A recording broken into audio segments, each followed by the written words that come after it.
I think you really spruce up the office, Miss Philodendron. Oh, I'm gonna call you Phyllis. Don't you look good, Phyllis? Come in. Come in. Were you just talking to someone? No. Why? Starlight, I have something very important to discuss with you. If this is about leaving early yesterday, I didn't have any students on my schedule, and Trixie was having a magical emergency, which actually turned out to be nothing. It's not anything like that. Twilight Sparkle, the Princess of Friendship, in light of her impending ascension to the throne of Equestria, and in anticipation of her many duties and responsibilities forthwith, does hereby intend to make good on her previous offer to you, Starlight Glimmer, of replacing her as head mayor of the School of Friendship. I want you to take over the school when I move to Canterlot. I know! It's just so amazing! I'm a little... Do you think I'm really up for it? Of course you do. I've covered for you every time you've had to run off and save Equestria, but, I mean, yes. Of course! Thank you! You're welcome. And I can't think of any pony who'd be better for the job. I'm a little nervous and excited. I'm mostly just nervous. I understand. Of course, I'll have a lot of important responsibilities as ruler of Equestria, but I'll always be available to help whenever you need. Are you supposed to be at a royal etiquette lesson with Celestia and Luna right now? Right! Can't underestimate the important responsibility of royal napkin placement. Wow. I mean, no biggie, right, Phyllis? I've totally got this.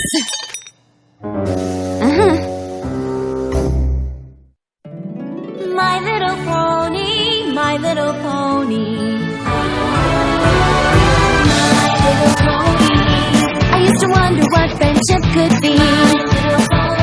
Until you all shared its magic with me. Big adventure, tons of fun. A beautiful heart, faithful and strong. Sharing kindness, it's an easy feat. And magic makes it all complete. You have mine. Do you know you're all my very best friends?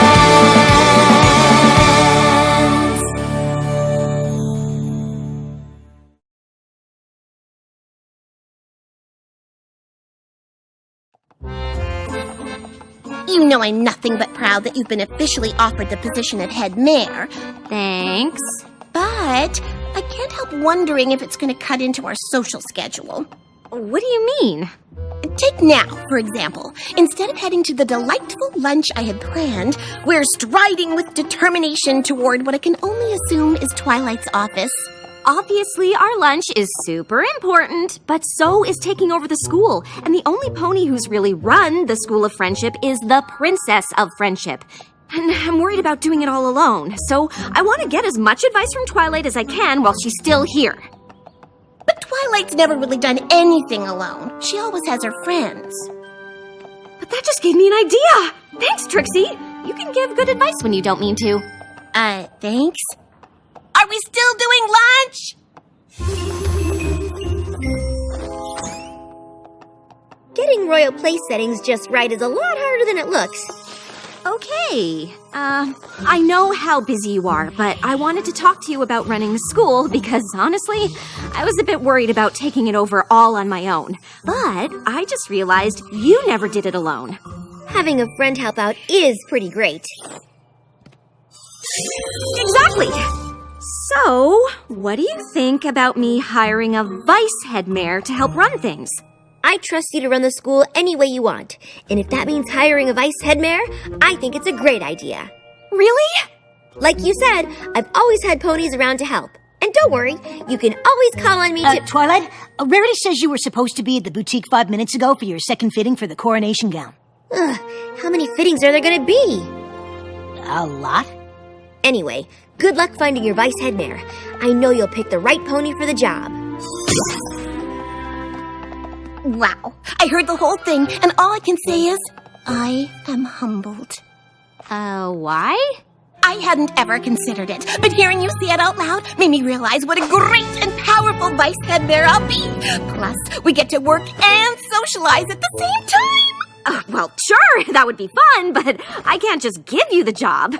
Oh, no, of course not. I imagine there's a lengthy process to go through before you inevitably hire the best pony for the position. Wink. Exactly. I'll probably interview several ponies. Of course, several. Wink. Why do you keep saying wink? I'm not saying wink. Wink. I'm glad you all decided to be part of the search for the School of Friendship's vice headmare. Honestly, if you're looking for some pony to fundraise, I can bring in enough bits to have several buildings named after me. Well, that's not the primary responsibility of the vice headmare, but any pony is welcome to apply. I think the selection process I've come up with is pretty special. Albeit unnecessary. Wink. Since you all have to prove you have what it takes to be vice headmare, I've designed the interview in 3 stages. Each stage will test a different skill the vice headmare needs. Only those who do well will move through the stages until finally the best candidate rises to the top. So, without further ado, it's time for stage 1, substituting for the teachers. Well. Once the students get a sample of my great and powerful instruction, they might not want to go back to the regular faculty.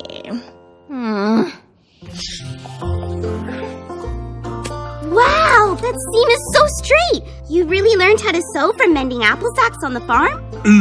Yep. Obviously, loyalty is the foundation of friendship and trust. But nothing gets more loyalty than a big stack of bits. This book on business will teach you all how to earn your own. Chapter 1, Equity.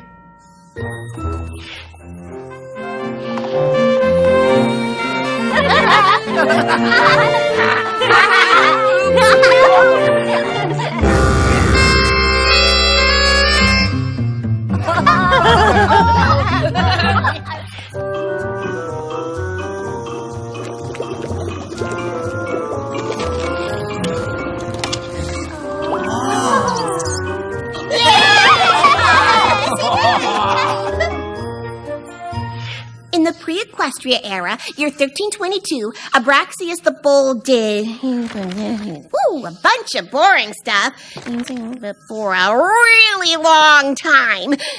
Okay, I know history's important, but I never learned any of it, and look how I turned out.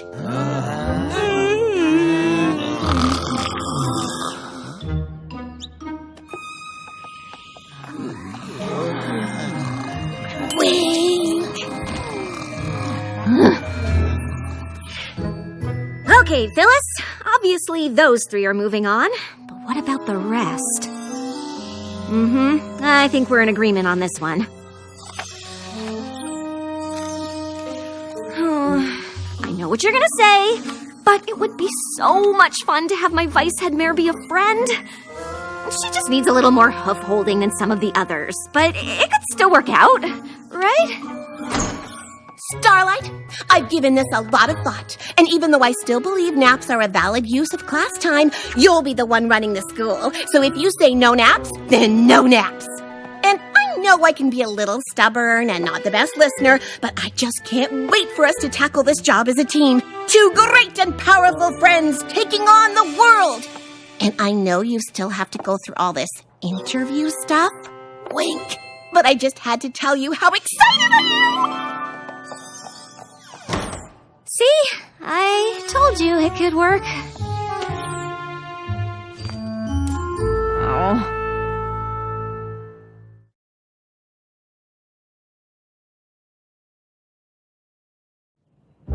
All right, remaining vice headmare candidates, welcome to stage 2. All of you are here because you performed well, or well enough, to face your next challenge, parent-teacher conferences. The vice headmare will need to be a master communicator, and I can't think of a better test of that than meeting with our students and their parents or guardians. I eagerly look forward to sharing my love of science with both progeny and progenitors. Indeed. An orchestra is made up of different parts, and good communication is the key to harmony. Yup. A lifetime on stage has taught me that good communication is essential to holding your audience's attention, which is why Trixie is also known as a great and powerful communicator. Life at the School of Friendship is like a song, and although she started out singing her part pianissimo, Ocellus is now soloing fortissimo. That's good, right? Indeed. The science curriculum at the school is somewhat lacking, but Yona has taken to the subject like a yak to smashing. If fostered, I believe she could easily blaze a trail and expand our understanding of science itself. Next best! Next best! Next best! Gallus is a fantastic student. He's even taught me a thing or two about napping. Is that why you're putting me to sleep? Excuse me? I don't know why I have to come to these things. Well, most parents or guardians want to be involved in our students' lives. Maybe we should find a different representative from Griffinstone to be Gallus's guardian. Oh, that'd be great. If you find one, let me know! I'm so confused. You're saying Silverstream is exuberant? Yep. And enthusiastic? Yep. But aren't those the same? And are they good? I mean, you could be trying to tell me she's unfocused, but then you might just be explaining that you appreciate her high energy. Nope. Maybe. There seems to be a lot of nuance here, and I just want to make sure I understand exactly what you're saying. So what are you saying? Gallus doesn't need to know I'm proud of him, and he certainly doesn't need me trekking all the way to Ponyville. Good, because you're no longer welcome! Oh, well, fine with me! Trixie, what happened? I'm not sure, but we'll have one less conference to worry about next semester. I really appreciate your honesty, Big Mac, and you're right. Parents expect a lot of detailed communication when it comes to their kids. And if you aren't comfortable with that, Vice Head Mayor probably isn't the job for you. Yeah, nope.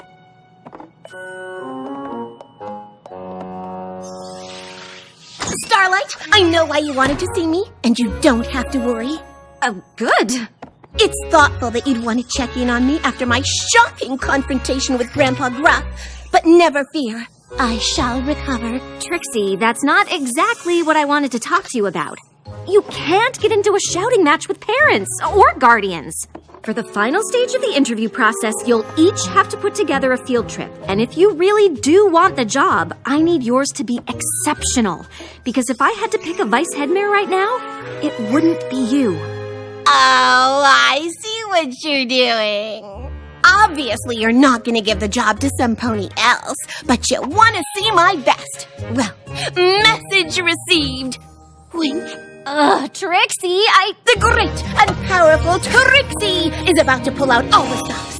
I hope you're ready for the most exceptional field trip to ever grace this school! Is it wrong for me to think she might actually pull it off? Oh, don't answer that.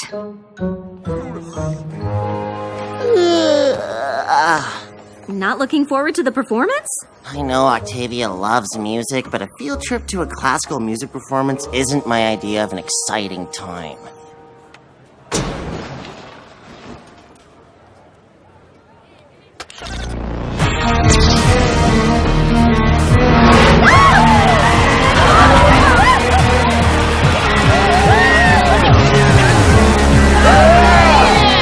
Okay, I take it back. When I heard we'd be arranging field trips, I knew right away I wanted to take you all to my lab. I can think of no better trip than one through the quantum field. I am referring to time travel. I've been working on a temporal transportation device. A chair. And 3, 4, 5. Congratulations! You are now 5 seconds into the future. You see, we are all already time travelers. Who's next? Now what? Oh, I hadn't actually thought that much beyond this. Ponies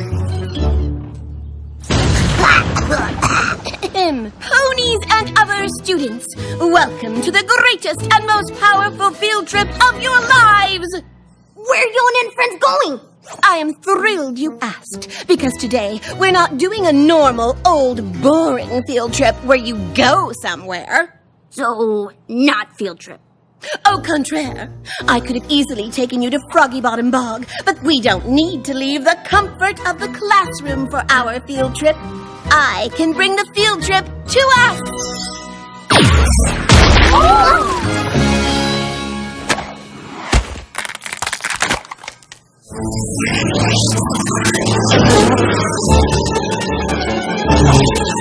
Trixie, what did you do?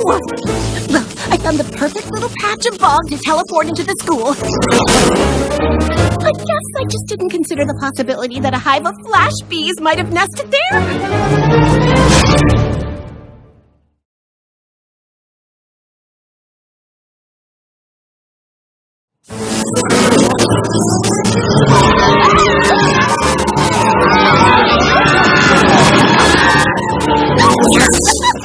Who told you bees to nest in my patch of field trip bog?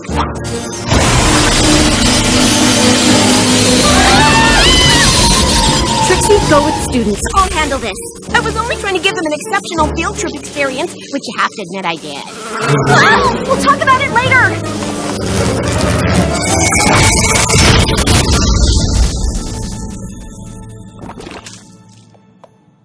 Starlight?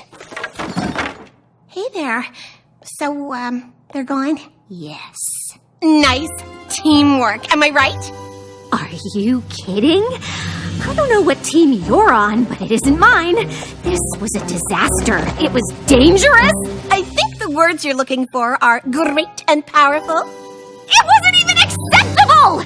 You went from not taking it seriously to blowing things so out of proportion you put every creature in danger.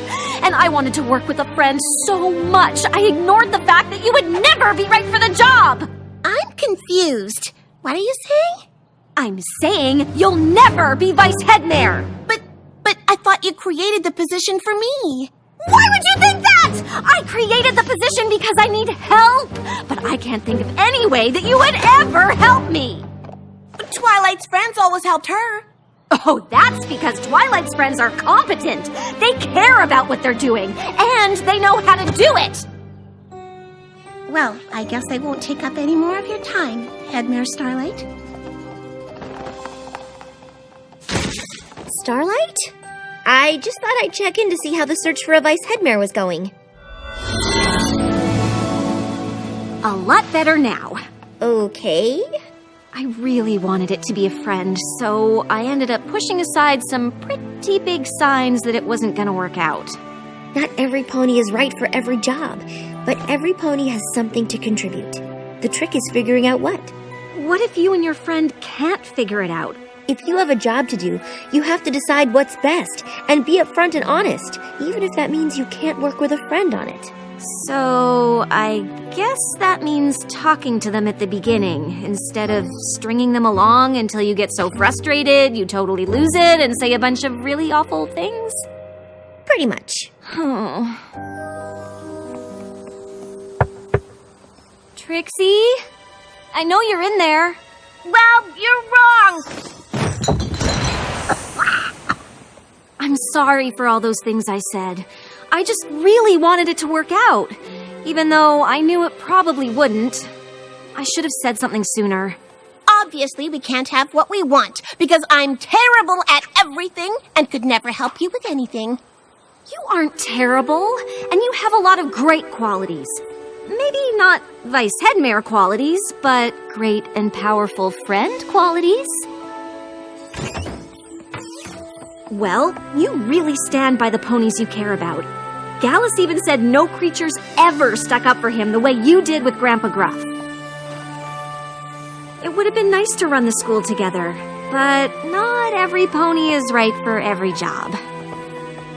I know how you take your responsibilities seriously, and maybe I should have known I wasn't exactly a perfect fit. If it makes you feel any better, no pony was. What do you mean? Well, Dr. Hooves has decided to go back to his experiments, and Octavia is worried the responsibilities of vice head mare will take too much time away from her music. Maybe getting a vice head mare was a bad idea. Starlight, obviously you'd like some help, and hiring a vice head mare is a great idea. But who could it be? Well, you need some pony who's responsible like you, and detail-oriented like Twilight, and smart, obviously. It is a school, after all. It would be nice if I got along with them, since having it be a friend can't work out. Maybe it can. And I knew as soon as I read Trixie's scroll that it was the exact right thing for me to do. But what about being Flurry Heart's Crystaller? Well, honestly, now that Flurry Heart's a little older, there really isn't much for me to do outside of the occasional tradition or festival. And working at a school is what I always thought I'd do. I mean, if you'll have me. Are you kidding? You're hired! I had a feeling this would work out. Oh, Trixie, thank you so much. Between being insightful when I want to be and giving good advice when I don't mean to, I suppose I can be a pretty good friend. More than that, actually. You really did give good advice. And you helped me talk through the problem of finding the right pony for the job. And we know you care about the students. Trixie, the great and powerful advice giver, problem talk thrower, and student care about her. I think I'll go with friend. Friend is perfect. But there's a position here at the school you might be right for, too. What would you say to being the School of Friendship's new student counselor? I'd say this office needs a bit of redecorating. Potted plants scream desperation. Phyllis, no!